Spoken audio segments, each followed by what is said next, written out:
Bienvenue sur Option Cash. Dans cette vidéo, je reviens sur la stratégie de la roue et une action que j'ai déjà tradée sur la chaîne Barrick Mining Corporation, qui a changé de nom et de ticker dernièrement. Cette minière aurifère profite pleinement de l'incertitude du moment et de la montée du cours de l'or. Le 2 mai, la société est à 18,32. C'est une journée où l'action est dans le rouge. J'ai décidé d'ouvrir 2 cash secure put pour le 16 mai au strike de 18,50$ et c'est juste avant le détachement du dividende.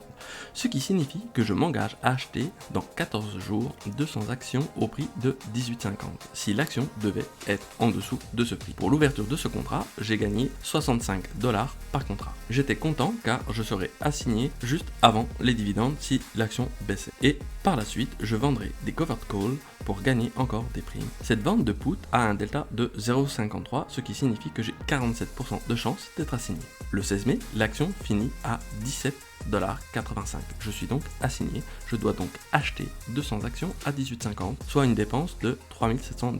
À l'instant, j'ai une moins-value de 65 centimes par action, soit moins 130$.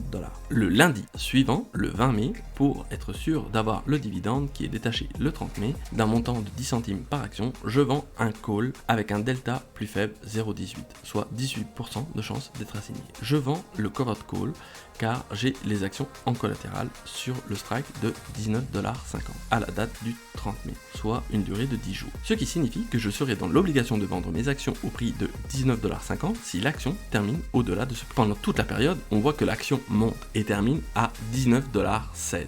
J'ai encaissé 18$ pour l'ouverture de ces deux contrats, plus les 20$ de dividendes.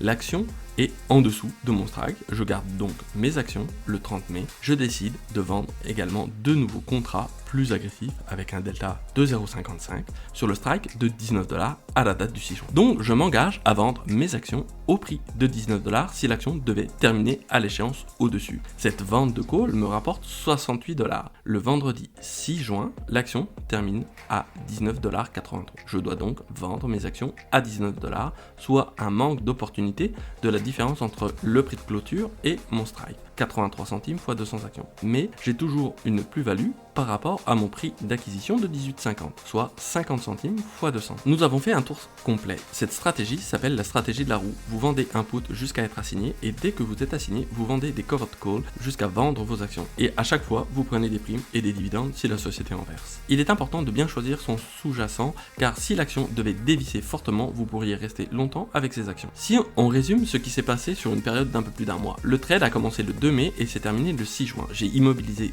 3700$, 200 actions x 18,50 et j'ai gagné 129$ pour le premier trade, la vente de put. Je prends en compte les frais de transaction. J'ai pris 17$ pour le premier call, j'ai pris 20$ de dividende, 66$ pour le second call, plus 100$ de plus-value sur l'assignation du 6 juin. Soit un total de 332$ pour un trade qui a duré 35 jours, ce qui signifie un rendement de 9% en un mois. Dites-moi dans les commentaires sur quelle action vous pratiquez la stratégie de la roue ou si vous souhaitez que j'éclaircisse certains termes. N'hésitez pas à mettre des commentaires sous la vidéo, ça aide le référencement et supporter mon travail avec un like. Je vous laisse avec une autre vidéo sur une action où j'ai pratiqué également la stratégie de la roue, qui est une stratégie très intéressante si on sait trouver les bons sous-jacents. Je vous invite à regarder SoFi en ce moment. Une partie de mon patrimoine est dynamisée par la stratégie des options, mais une partie de mes gains sont réinvestis dans des actions plus qualitatives que je souhaite garder sur le long terme, telles que Google, Microsoft, Visa, Real Income, Prologis et des ETF. Je ne mets pas tout mon patrimoine sur ces stratégies très rentables, mais aussi très risquées. Vous devez vous former et utiliser un compte démon. Vous pouvez utiliser le lien ci-dessous pour ouvrir un compte sur Interactive Broker, qui est un des brokers les plus complets et les plus compétitifs. Merci de votre soutien et à bientôt sur Option Cash.